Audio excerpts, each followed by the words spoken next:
And so I won't show anyone's faces. The recording is just so that we are aided in terms of taking our minutes. So welcome to the April meeting of the Cumbrae Community Council. We have, I think we're not quite quorate. We aren't. Today from the core community council, you have Angus and you have me. I've had apologise. One of our members has been taken into hospital. Another member is, it turns out, on another stag do. I'm not sure you can see the lives polarised in our community council. So apologies for that. And then another member who's an advisor has had a 3-hour dental appointment and didn't think that he'd be in any state to join us. So we're slightly thin on the ground, but we don't have any decisions up for making. And if we do, we'll defer them into the following meeting.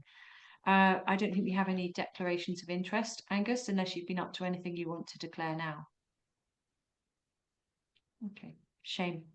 Okay, and we're going to begin today with an island discussion. Alex, you've got Alex, but you've got a Carrie on the call. Doesn't that make 3 people? Is Carrie here? Oh, thank you, Gregor, for correcting. Yes, and Carrie, I didn't see you were there. Yeah, I was trying to message you there, but I couldn't work it out. So yes, I am here. Okay, thank you, Carrie. So we are quorate, and that means we can make major decisions, and therefore that's what we will do in today's meeting. Carrie, it's on you. Thank you. No declarations of interest. So we're going to move on to an island discussion. We're going to spend the first 20 minutes of the meeting talking about, and we've been doing this for the last few meetings, just opening up and having a discussion about a topic. We do have the press here. The press, I love the way I call you that, Tempany. The press will not report anyone's names unless they're a named officer, but they're here to hear the views of the island so that we can reflect it. So please don't feel constrained, but because Tempany will be thoughtful in terms of how she reports this.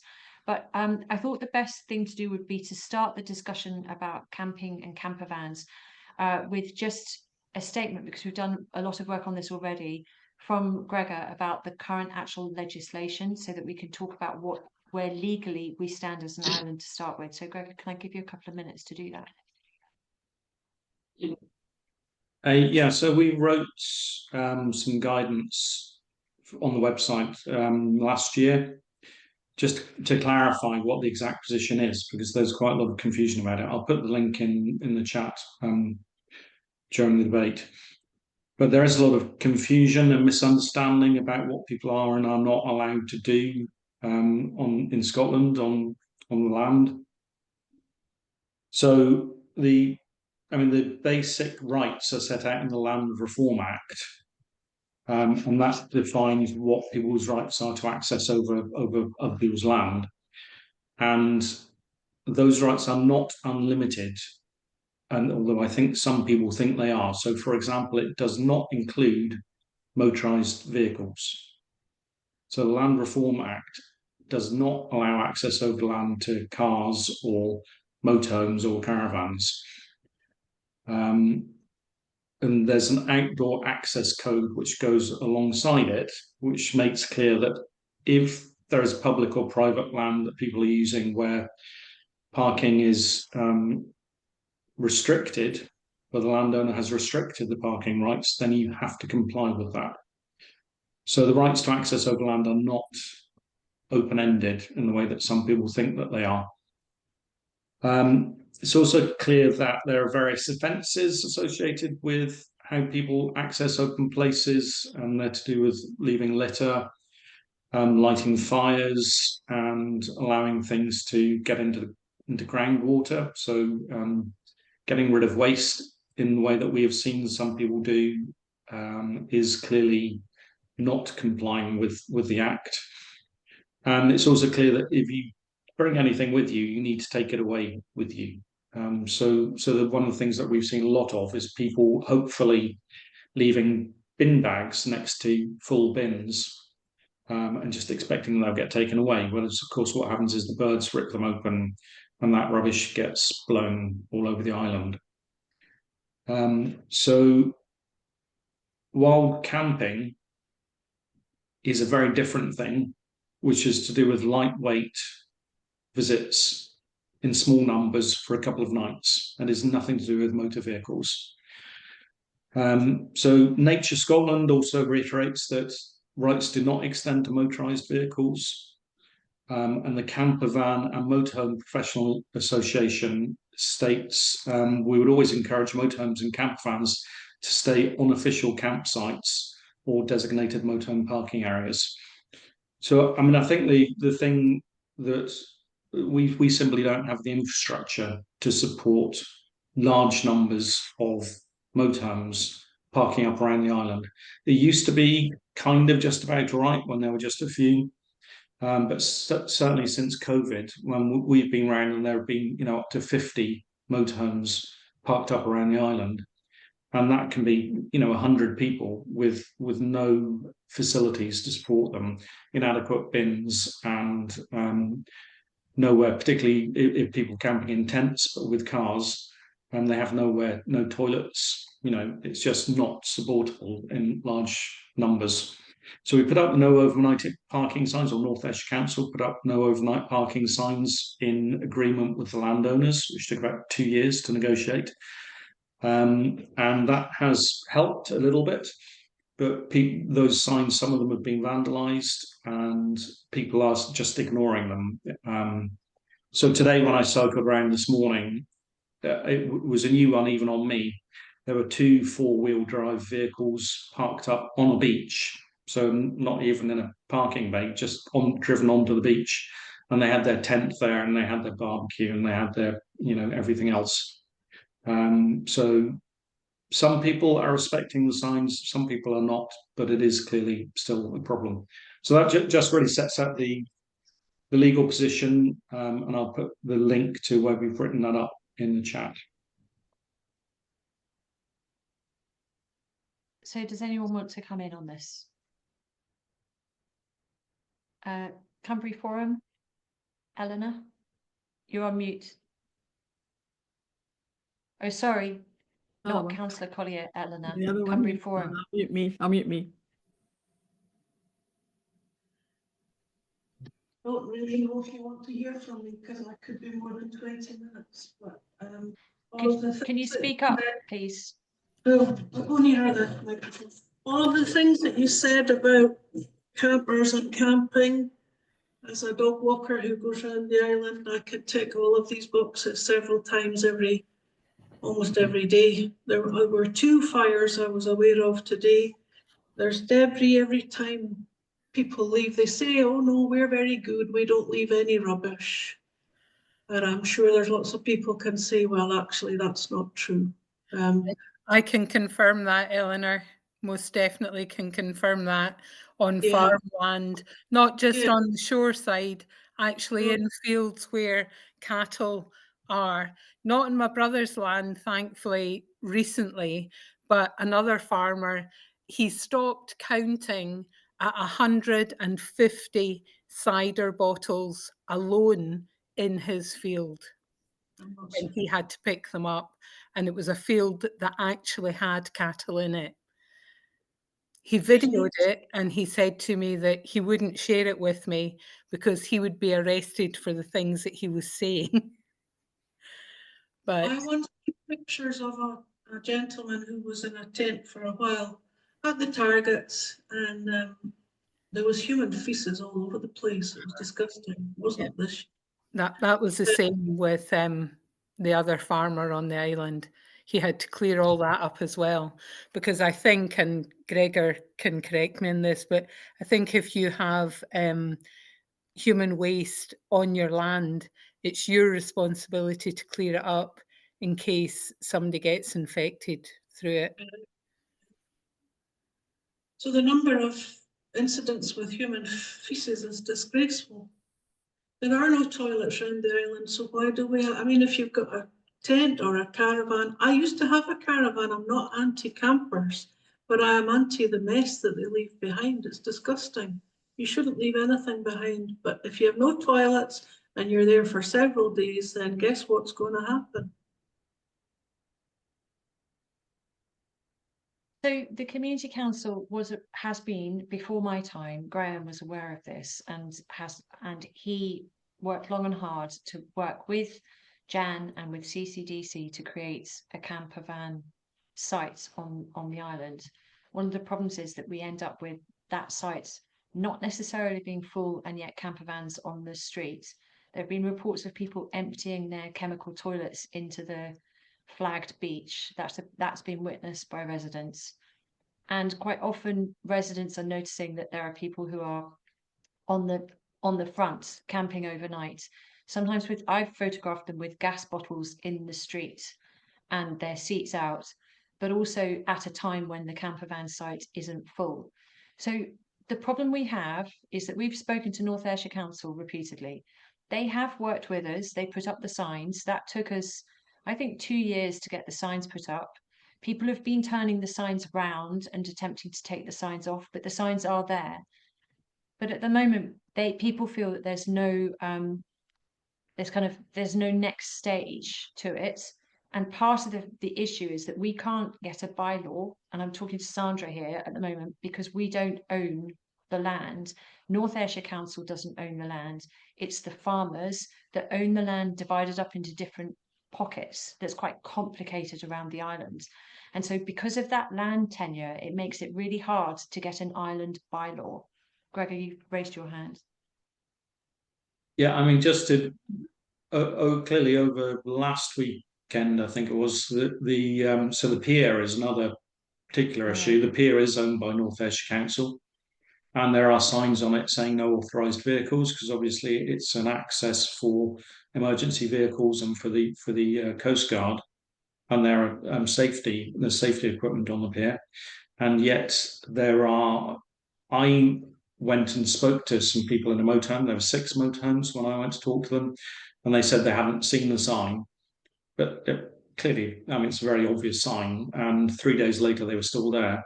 And then at the weekend, there was a party. So there was a barbecue and a party with wild swimmers on the pier. So there were, I think, 20. It was organised. So there were, I think, 20 vehicles on the pier. So that is something that North Ayrshire definitely could do something about. It's their property. They've put signs up, but nobody does anything about it. And I'm not sure what the rights of the police are to do things about this. But certainly nobody's doing anything, and the camper van owners know that, so they just ignore all the signage. So for the North Ayrshire side, we can bring in Councillor Collier in a second, and we can deal with. Unfortunately, Thomas really can't be here again this evening. His list is growing, but I'm going to bring in Eleanor, and I also just want to let's make sure that we cover all the different areas of pinch points on the island. Eleanor Collier. Well, the thing about the police not being able to do anything. Not other Eleanor. Two Eleanors. Sorry. Eleanor Brown. Hi, thanks. It's interesting. I mean, obviously, the issues you're having with camper vans are not peculiar to Cumbrae. They're having issues in other areas as well, obviously, but obviously the island has specific issues. I don't know about that. I mean, a bylaw obviously seems almost impossible to get. I can speak to people about the pier and the ownership of that, but there are other plans for the pier. So I'd have to look at the ownership of that and who actually owns it. We certainly speak to the people at Thomas Reaney and his boss to find out if it's possible. And I thought, I was once on Millport and I saw somebody set up a tent on the beach, and they were moved on. The sign clearly says you can't do that, and they were moved on by the police. I think there were 2 eras on Millport. There was the previous era, which was around about 6 years ago, and before that, people were moved on very quickly. And that would have been right, actually. Yeah. Yeah, and there was a guy who was. I'll bring Cumbrae Forum, Eleanor, in now. There was a guy who was camping out there, and he was moved, but now people aren't moved, and people there within the wider camping community, we are seen as a soft target. So. Well, that's the problem. I mean, out of it, why were they moved previous? Is there just was it the police that? It must have been the police that moved them on before. Yeah. I witnessed this couple who just thought they could merely set up a tent and get on with it. They were moved quite quickly, but the police must have been around, and probably the problem is the police aren't around now.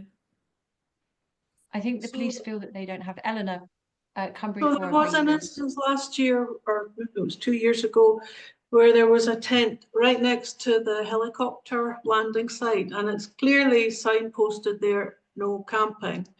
So I spoke to the policeman at the time, and he said, I can't do anything. I said, I can go and talk to them, which he did, and they refused to move. So they stayed there all night in their tent beside the helicopter pad, risking the helicopter crew's lives, our lives, etc., etc. They didn't give a toss.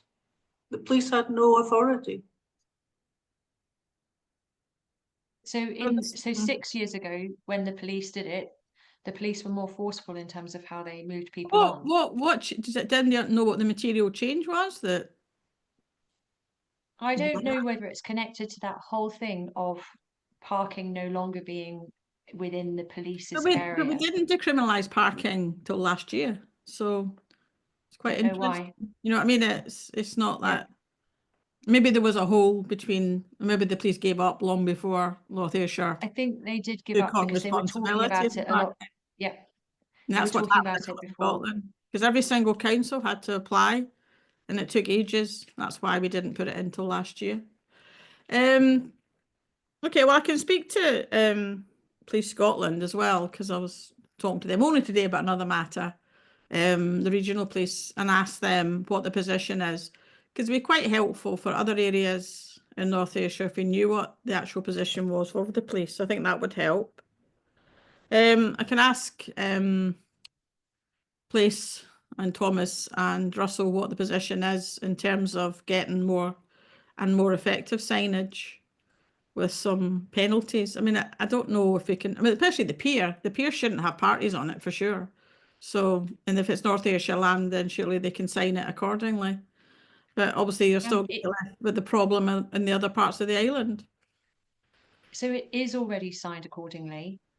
The issue is the enforcement on the island. And because these people are able to occupy a social media environment where they communicate with each other, they say, don't worry, those signs might be there, but they don't have any impact. And so that's what then gets shared.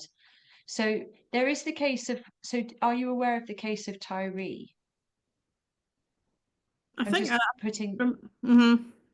putting that, the Guardian advert, thank you, Yvonne, who shared that earlier.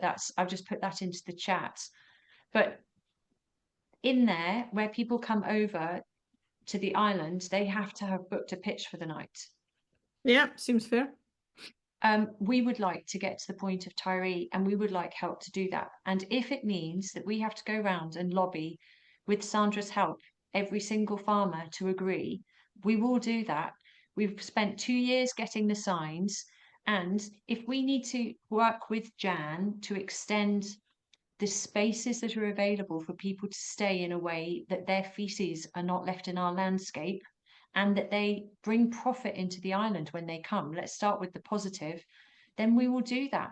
But at the moment, we are being, it feels like kind of slightly stonewalled by North Ayrshire Council, because we get to that point and then they just shake their heads.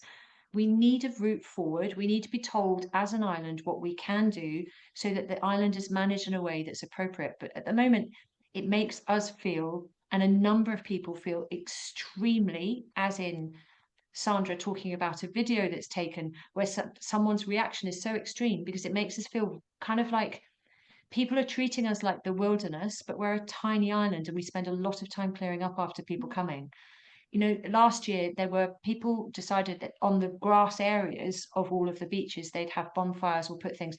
There were burned patches everywhere, and people hid it by leaving doormats on top. I've got photographic evidence.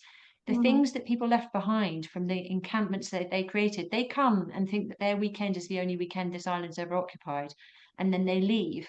But we can have up to 40 campsites on the island in a night. And we've calculated that's hundreds and hundreds of people in a weekend that we can't sustain their rubbish, because we don't have rubbish services, but also it's the feces that they bury in the beaches and into the farmland. It's actually unsanitary. We really need help. Well, I think as I live in West Kilbride, and our beaches over the last few weeks have been horrific as well. We've had bonfires PCs, clothes left, the places left, and the litter has been unbelievable. But I think obviously we, being mainland, it's easier to get, I can get the council along, and they've been quite good at stepping it up. But obviously we need to look at that kind of thing. We also had issues last year with largs at the marina and the year before. And I think this is one of the problems with you said about communication and social media, and that communication has been really harmful for some areas because, for example, they were coming in their camper vans.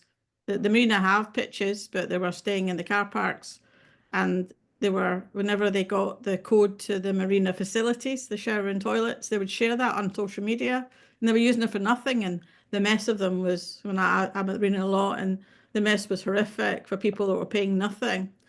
The other aspect is I've read a few reports on what are the economic benefits of having camper vans in an area, and they're very little.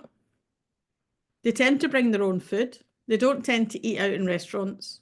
They might go to the pub, which is the only thing I think they could actually say, and they might buy obviously the odd gift or whatever, but they actually don't bring, they're quite self-sufficient, so they don't bring in a lot. So, and that was one of the arguments I've had in Largs, is that because people want more space for the camper vans there, but they don't have, there's no waste facilities at Largs either. So they pour it into the sea there where the people wild swim, which is just horrific. So we still have those issues. And the council, they need to obviously have to look at that, and also look at what's happening with that. Okay. And I think the North, I don't know if we could look at the North Coast 500, because they've had tremendous problems with similar invasions of camper vans and they can't possibly put toilets right around the whole coastline, and they've had issues with people just using the beaches as toilets as well. So it is a genuine problem anywhere these vans can go. But obviously back to your own island, I don't know, I'll have to ask the question. It's not something I've ever asked them about specifically in terms of Cumbrae, so I will ask the question. That's all I can say is what we're doing, what can we do? Let's explore it. We need to give them help, and that will come in different forms. Obviously, your waste system's a bit of an issue because it's not the same as the mainland. That has to be taken into account. Is there anything we can do for the land that is owned by the council? And is there somebody who can advise on how to control it in the other areas of the island? What happened, for my own information as well, what happened about limiting the number of camper vans coming over on the ferry? Did that get anywhere? We haven't been able to get to that stage because, and we are in discussions with Scotto at the moment, and we've had a report that Jan circulated about, and our aim would be to get to a point of regenerative tourism, where we are limiting, and where the number of people that we bring, we give a great experience to, and they bring economic benefit to the island, but also we aren't in a point of over tourism. And I agree everything that you said about the camper vans, but we would need support from North Ayrshire Council to go to the ferry operator to tell them to limit the number of camper vans just to the number of campsites. And that's why we see the bylaw, because these two things go together. But what we end up with is conversations that are with one organisation that just says there's nothing we can do. So we go down rabbit hole after rabbit hole, and we've been doing it for a long time. So I know we need to bring this conversation to an end, but can we take this offline, and could we just maybe by the next meeting come back with what the plan of action could be, even if it's a longer term one, so that the people on the island feel less over touristed than they currently do? Unless anybody else who hasn't spoken would like to say anything. I think that may be a police officer who's just arrived in Cumbrae Forum. He might have something to say. That's putting our police officer on the spot. We're wondering whether you might have anything to say about moving camper vans on, moving campers on our islands. Are you talking about the camper van at Ninians that has been there for years, or just the tourists that come? The tourists that come who are camping in the no overnight parking spots. Okay, so this is a chat I have every year with the council. Police have no powers to move a camper van on. Okay, the signs are purely courtesy, and that is widely, you can find that out. A quick Google search will lead you to some very useful information if you were the type of person that likes to drive around the country in your camper van. It tells you all the ins and outs of where you can and where you can't. And definitely Millport falls into you absolutely can, and just about anywhere for about as long as you want. I have suggested. Can I just come in and just say, right, we've because you've come into the meeting now, actually, in terms of legislation, that's not entirely true. What I'll do, because we're going to move the meeting on, I'm going to get Gregor to send, could you email please the information to Eleanor, and Eleanor could pass that on to you in this meeting, because actually Cumbrae isn't a free for all. The land is owned by the farmers, and there is legislation that covers it. At the moment, we feel like we're in this court spot. And could I leave Councillor Collier, please, to pick up with the police so that what is being said, and then we'll come back and join this conversation together. Is that okay? Yes, but if I could just add just a little bit to that then. No landowner has ever come to me in 3 years that I've been here and complained about parking on their land. Okay. Okay.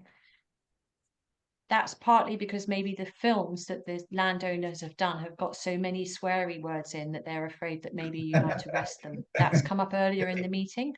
We'll pick that up and we'll join this up.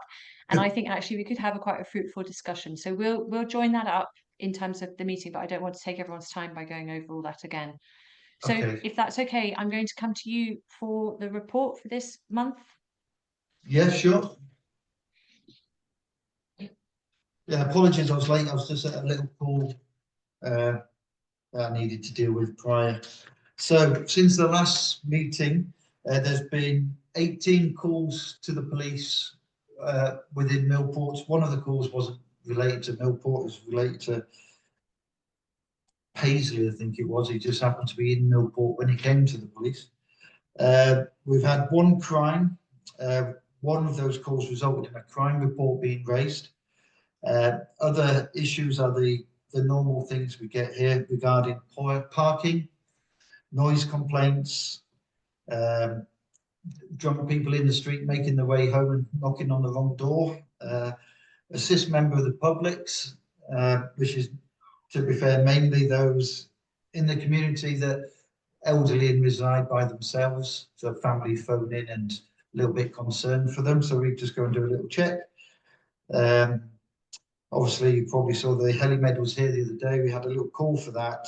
And then obviously we've dealt with other things like deaths in the community and little road traffic accidents that have happened.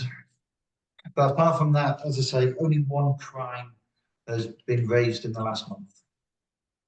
Thank you. And we clarified in the last meeting that I was right from having watched lots of TV dramas, that a call is just like a call about anything, and a crime is like when you get to the point of arresting somebody. Am I right? You can either arrest or report. We don't often arrest anymore, but yes, a call could be anything. It could even be self-generated. I could create the call that I'm already at. So, and then if that leads to criminality, that could lead to an arrest, but it will certainly lead to a crime report. Okay, I'm feeling slightly proud for that. And I also have a message to relay to you from the wider community to say thank you for your patience, and thank you for continuing to deal with such a wide range of slightly kind of difficult community issues all the time. We really appreciate it. So I have been asked to say thank you very much to you. Here to help however I can.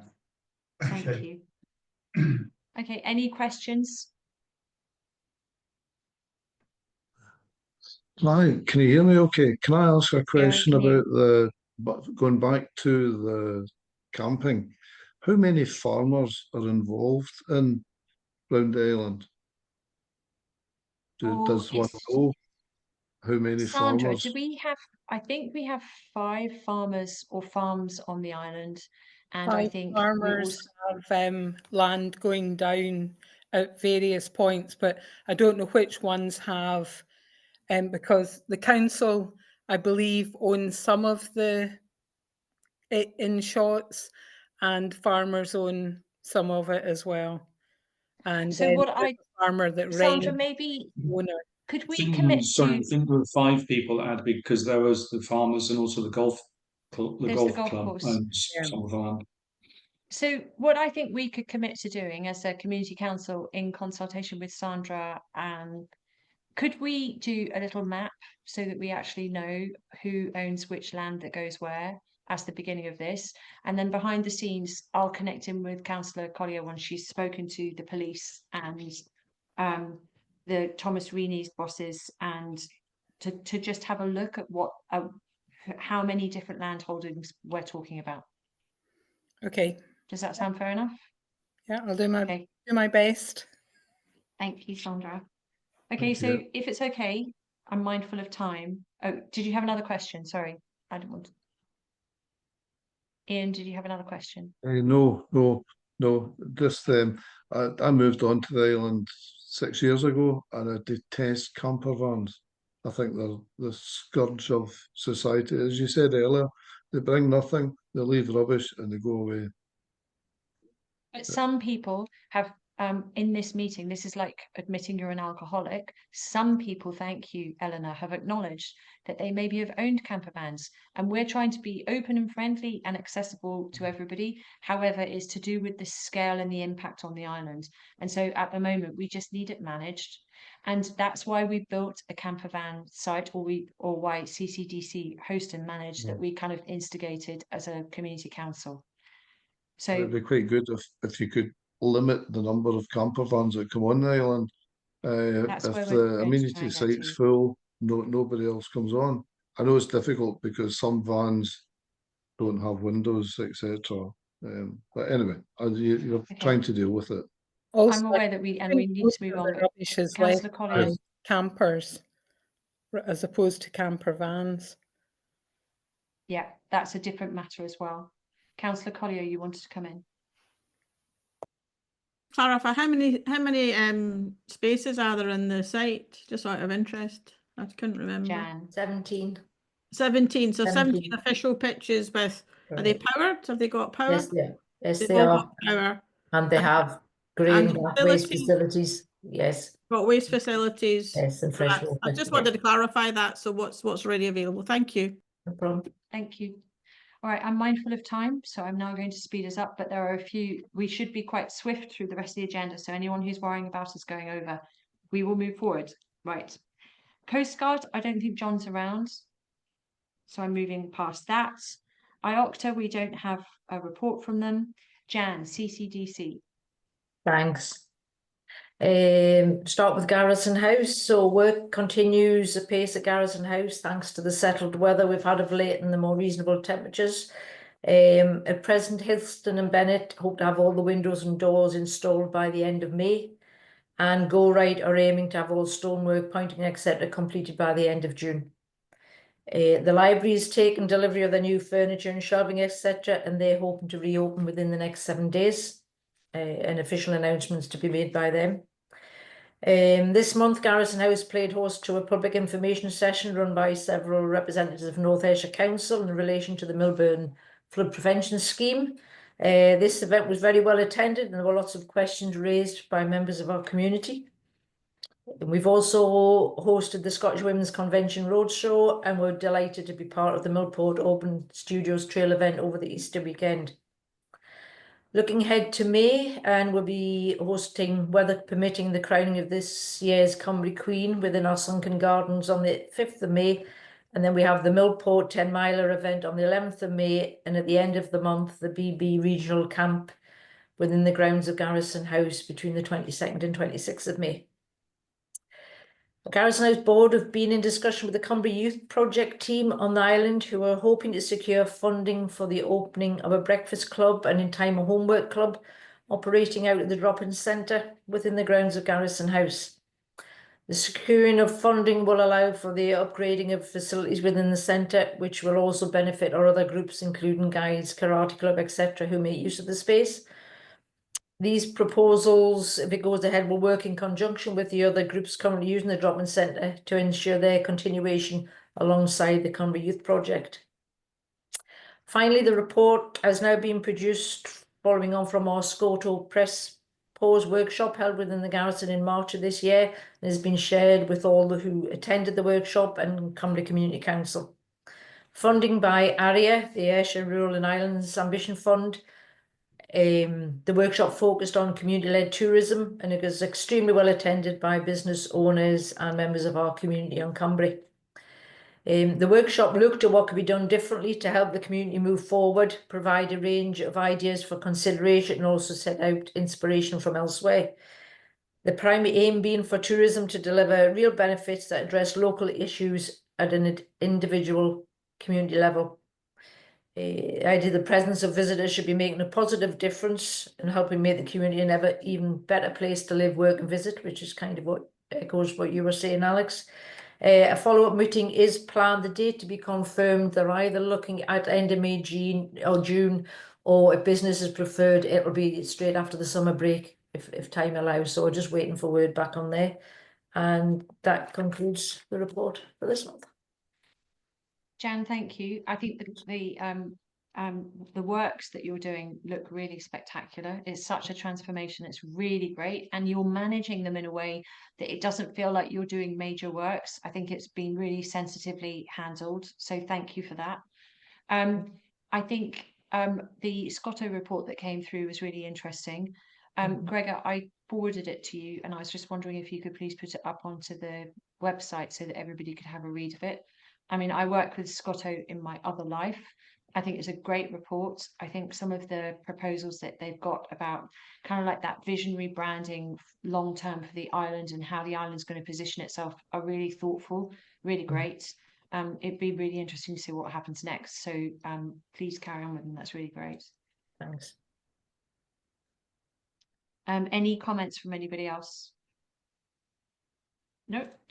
So Cumbrae Forum, I don't think you have a report, Eleanor. Marie said there's nothing to report. Okay.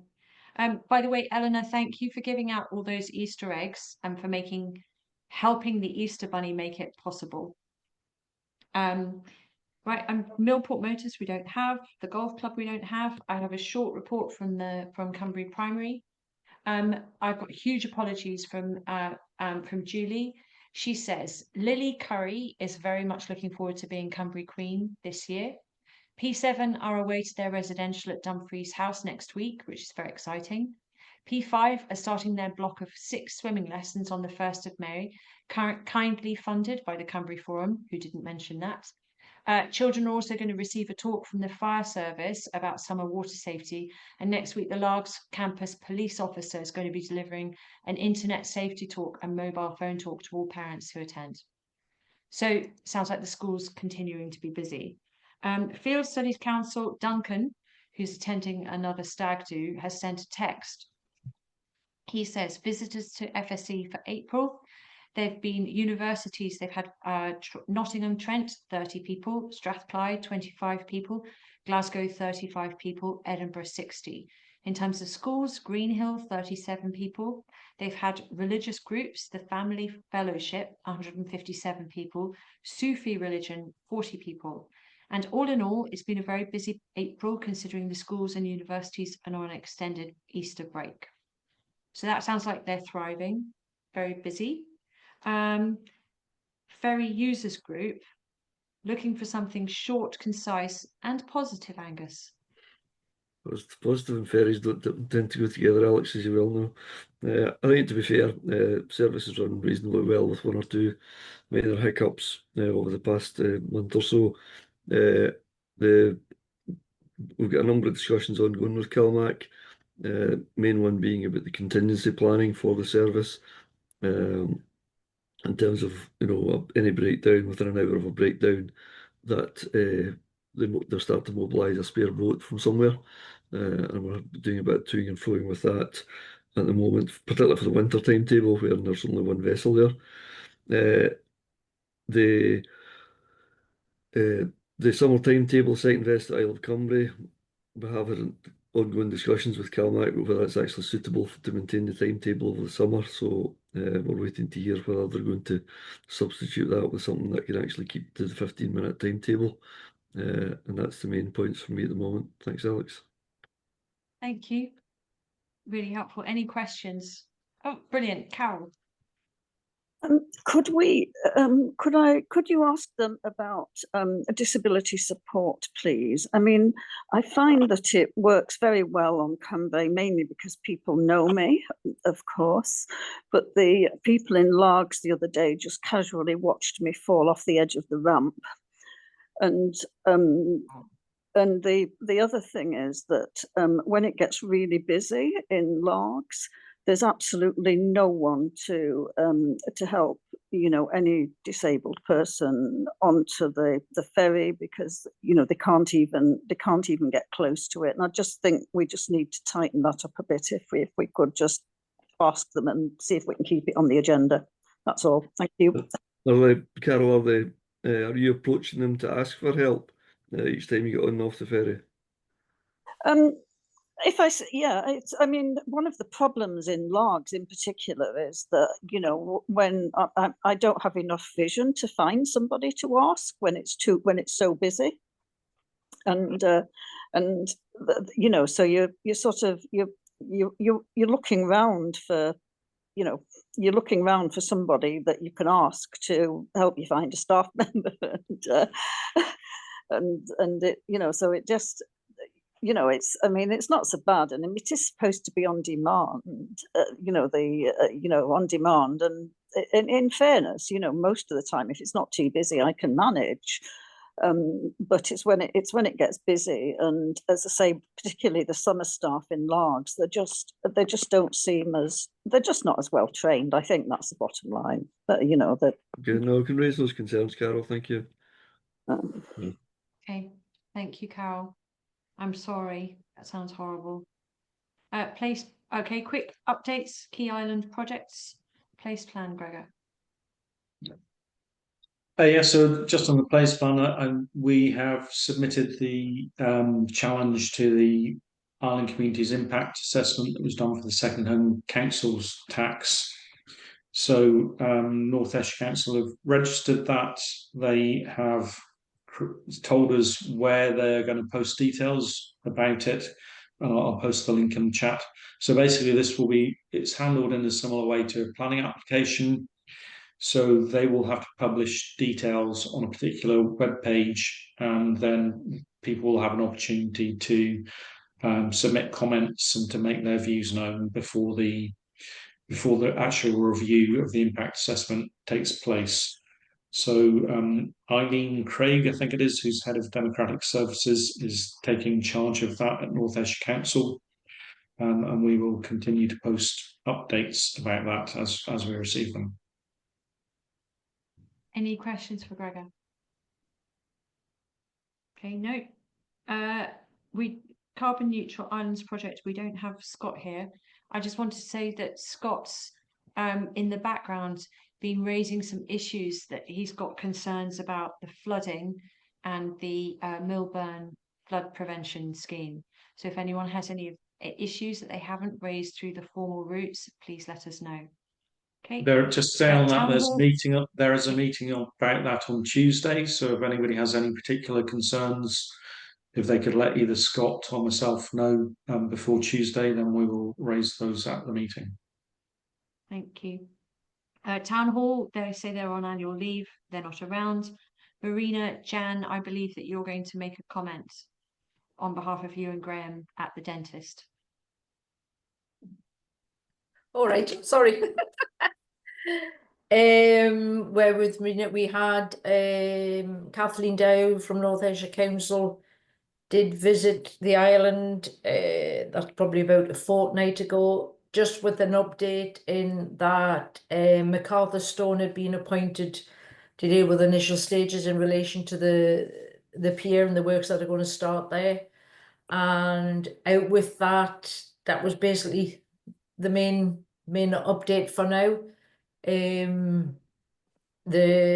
The reports that she produces to go through Scottish Government, that stage allowed for MacArthur Stone to be appointed, and they're on to the next stage. They're still at the moment looking at work starting kind of end of 2027 for the marina opening in the April the following year. But Okay. that's still, I think, subject to a lot of things. Sorry, it looks as though I'm losing my signal here. So not much more at the moment. They didn't give us a start date of when those works will be happening. I know there's still some assessments to be taking place and recording of different data and stuff. So that's all ongoing, but not any more information than that at the moment. Okay. Thank you, Jan. Any questions, anybody? Okay, on to the cathedral. Carol, are you speaking for that? Yeah,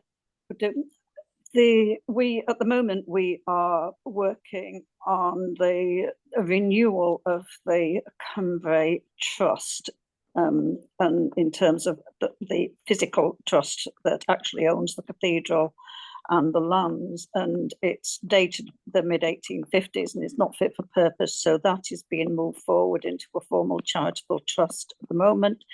Before that can be finally completed, we will need the go-ahead from the Court of Sessions, and we're waiting for a date for that to take place at the moment. And in the meantime, we are working on basically a fundraising plan and setting things in motion for the to begin to start the serious fundraising once we've got permission to go ahead.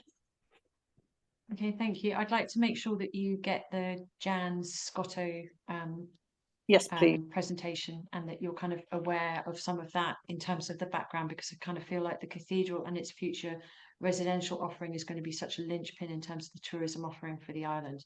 So I will make sure that I've shared that with you and bring you into that conversation. And I've been talking to the Scottish Land Trust as well, and mainly about trying to make sure that the cathedral lands remain available for community use and tourists, all of those sort of things. So I think it's an important site. We've just got to get this right. Okay, thank you. Thank you. Issues arising, planning, licensing, Gregor. I've just one planning application this month, I think, which is 42 Stewart Street, which is the old bank, which I'm sure many of you all know has been bought. The plan is to convert that into an outdoor outfitters. So there's a planning application into that. We'll post it on Facebook, so if people want to make comments, they can. There are some changes to the kind of the shop front, but I think most of the changes will be internal. That's exciting that we get another operation on the island, and I need new walking boots, everybody. So I'm excited about it. Okay. No one's adding any actual questions to Gregor. Okay, I'm going to go to, so sadly we don't have Thomas Reaney again. I know it's been a few months that we haven't. So I sent him a roundup email, which I'm sure he was delighted to receive, and I'll be resending it to him. On my email so far, I have said, dip in this, from our perspective, we have the following issues. The dip in levels on Kames Bay, the fenced off area on Kames Bay where the stones have caved in, the grass quality overall. What's the extent of the works along the front at Kames Bay? Like, where are they going and what are they doing and when? What other island works are planned? Knotweed, we've confirmed it wasn't sprayed last year. Disabled parking on Crichton Street, was this resolved? The ride-on mower, was this resolved? Memorial plaques, there was going to be a tree as part of the flood defence works. In this week, we have seen somebody make a little pile of ashes of their mother and stick a heart into the ground near I'm sorry, Sandra, on one of the bits of probably, I think, your land. Plus, we've also had a complaint from a member of the public who drilled a plaque into a rock beyond Fintry, and then it was removed without their knowledge, and they've come to us to complain about how that's been removed, even though that's private land, and why had they been drilling that in? But I presume they've been burying ashes nearby. So I want us to agree how we memorialise on this island, because it feels quite disrespectful in terms of the number of piles of ashes that we're getting laid up, and how do we deal with all of the ashes that we're dealing with. Someone complained about kayaks being left on the beach. For us as a community council, that isn't something that's priority given everything else that's going on. But I felt that given someone had raised a complaint, we should ask what the North Ayrshire Council view is. And then I mentioned the recent peer semi-organised camping because there was a group that organised it to ask. Carol, did you have your hand up? Yeah. Yeah, go on. I was just going to say that can you make sure that I'm copied into any discussion or whatever on ashes? Because one of the things that we've is part of the cathedral plan, in inverted commas, is to have a more eco-friendly graveyard, which is slightly disconnected from the main cathedral graveyard, specifically to deal with the ashes problem. Yes, yeah, I definitely will. I spoke to someone a while ago within North Ayrshire Council who was leading a memorial tree and had a long conversation with her because I have spent many months chasing benches around the island because of the plaques on the benches. It's just, where has that got to and what's going to be happening? I'll copy you into this, Carol. And then the final comment I made was the Kelburn Fund's open. If our school children and young people on the island decide they want to move forward with the place plan request for a skate park, how is that supported by North Ayrshire Council? How do we liaise with them on that? So those were the issues that I've been raising. Councillor Collier, over to Councillor's updates. Thank you. Well, I don't have much of a general update. But I can come back on some of the points you've just raised that I'm aware of answers to. The memorials in terms of the plaques and things is also a huge issue in Largs. The council abruptly stopped doing memorial plaques, and that's caused a lot of heartache, and I've had quite a lot of correspondence with people about that. Not aware of any piles of ashes with hearts on them, but who knows, I'm not that close to some of the areas.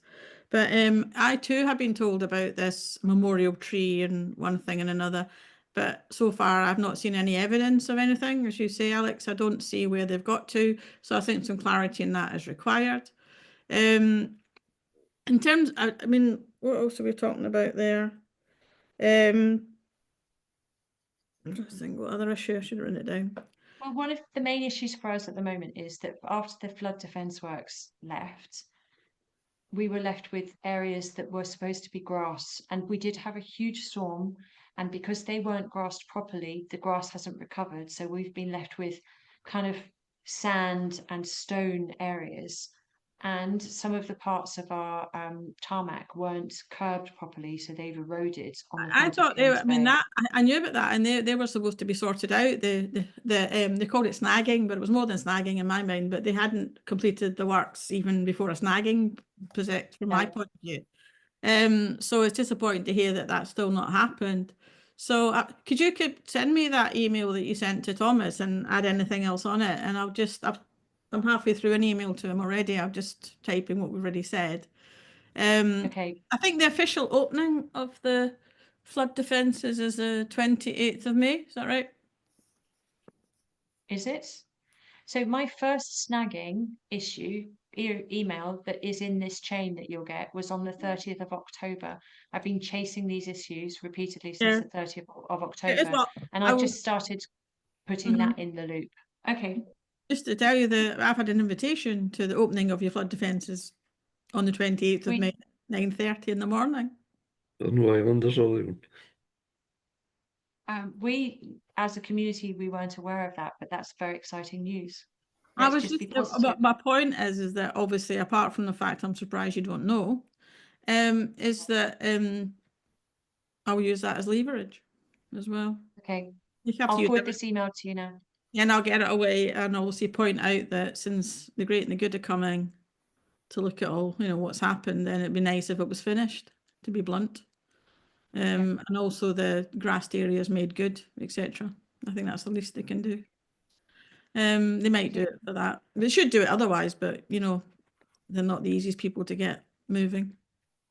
And then our only thing on here that we haven't mentioned is that after 4 months of discussions with North Ayrshire Council, we managed to agree with them that we would replant, instead of bedding plants, we would get some plants that come up every single year. Yeah, that's the same. I think that's the North Ayrshire policy now. And we had an amazing members of this call 3 days of planting, digging up weeds, emptying out putrid pots. Thank you so very much, Yvonne, very helpful. And we've got marine parades planted, and every pot on the island is now planted, and this evening Cardiff Street's being planted. So we also have had one of the local businesses is putting up some hanging baskets, and the Women's Institute, thank you Sandra, is continuing to put bedding and refreshing. So as of probably later on this evening, we are spick and span in terms of our planting. So thank you everybody, it's been quite an effort. Yeah, it's good to see. I live West Clyde, have been doing that for years, and it does make a huge difference to the community. Other parts and other towns don't do it, so. And I don't know. Our first year coordinated. It's great that you've done that, got to this point. It really is, and it's a credit to all the people that have volunteered and the contributions from the business. Yeah. So it's really great. So we'd like to welcome you to come over and visit us, and we'll offer you an ice cream on the house. I've been over a couple of times, as you know, and I was over at one of the studio. I spent quite a time at studio, so yeah. And we had an open studios event that Jan referred to that was very, very well attended. That was I just couldn't come last weekend, but yeah, it was very good. Sadly, the weather didn't keep up. So can I take the conversations with you, Councillor Collier, offline in terms of all the elements that we've. You certainly can. You certainly got a list there, which obviously.